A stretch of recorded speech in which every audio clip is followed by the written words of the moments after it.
વિમલ ભરદે ભગવાન નગુણા તો નથી બાપ હે ભગવાન કોઈનો ભાર રાખે જ નહીં આજ ભગવાને કેવટને અનન્ય ભક્તિ આપી અપ્રિતમ ભક્તિ આપી અખંડ ભક્તિ આપી અને કેવટને વિદાય કર્યો છે શું કહ્યું છે બહુત કિનહ પ્રભુ લખન સિંહ નહીં કછું કેવટ લે વિદા કિનહ કરુણાયતન ભક્તિ વિમલ ભરલે વિમલ ભક્તિ અર્પણ કરી અને કેવટને વિદાય કર્યો છે હવે ભગવાન ધીમા ધીમા ધીમા આગળ ચાલતા ચાલતા ગયા છે એક જંગલમાં બહુ તરસ લાગી જિંદગીમાં પહેલી વહેલી વાર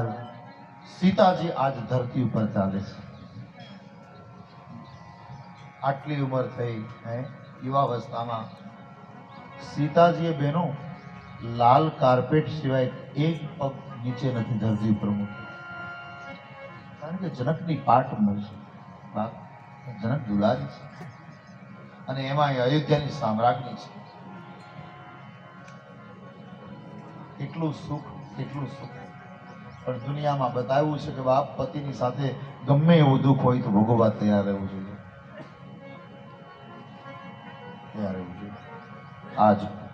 સીતાજી રામના પગલે પગલે ચાલે છે પગમાં કાંટા કાંકરા ફરફોરા પડી ગયા છો જડેલા ઉભર્યા છે રાઘવ બહુ પગભણું લાગ્યું છે અને એટલી બધી તરસ લાગી છે કે હવે મારો જીવ જતો રહેશે એટલે નિષાદ રાજે કીધું ગૃહરાજે કે સામે જો ઝાડવા દેખાય છે પક્ષીઓ ઉડે છે ત્યાં અમારા ભીલોનું ગામ છે અમારા આદિવાસી વનવાસીનું ગામ છે અને એ ગામના પાદરમાં નદી વહે છે આપણે નદીનું ઠંડુ પાણી પીએ નિર્મલ પાણી પીએ અને પછી ત્યાં આરામ કરીએ માંડ માંડ સીતાજીને ત્યાં પહોંચાડ્યા સૌથી પહેલા સીતાજીને પાણી પાયું હાથ પગ ધોયા છે સીતારામજીએ હાથ પાણી પીધું છે લક્ષ્મણજીએ પાણી પીધું અને ખૂબ ભૂખ લાગી છે જંગલમાંથી કંદમૂળ ફળ લઈ આવ્યા નિષાદરાજ બધાએ કંદમૂળ ફળનો આહાર કર્યો આરામ કરવા માટે બેઠા હવે આ ત્રણ વ્યક્તિ બેઠા ને ત્યાં ગામના બૈરાઓથી રહેવાનું નહીં બહેનોથી ન રહેવાનું આપણા શાસ્ત્રોમાં લખ્યું છે અને સાહિત્યકારો કહે છે કે બહેનોથી કોઈ કાળે રહેવાય નહીં અને એમાંય મૂંગા તો રહેવાય એક ભાઈ એના પત્નીને કીધું કે જો તું 5 મિનિટ મૂંગી રહે ને તો તને 501 ઇનામ કે રહું 5 મિનિટ પર હા રહું એ કે શરત તો હા શરત હાલ 3 મિનિટ થઈ ત્યાં બોલ્યા કેટલી મિનિટ થઈ વિચાર તો કરો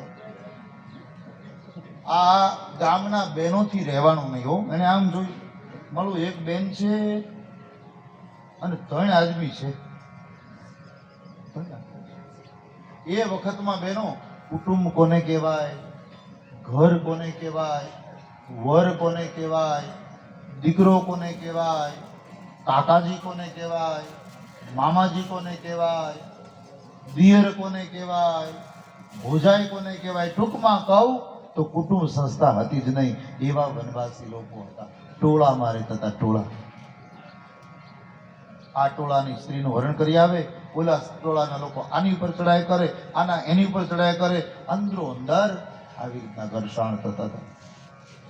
વાલ્મીકી વાંચી ત્યારે ખબર પડે કે ઓહો આવા લોકોને માણસનું જીવન જીવવા બતાવવા માટે રામ વનમાં ગયા છે સીતાજી બેઠા છે રામજીની બાજુમાં બહેનો છે પાણી ભરવાના બાને આજ આવ્યા છે અને હળવેક દઈ સીતાજીને કહે છે હે બેન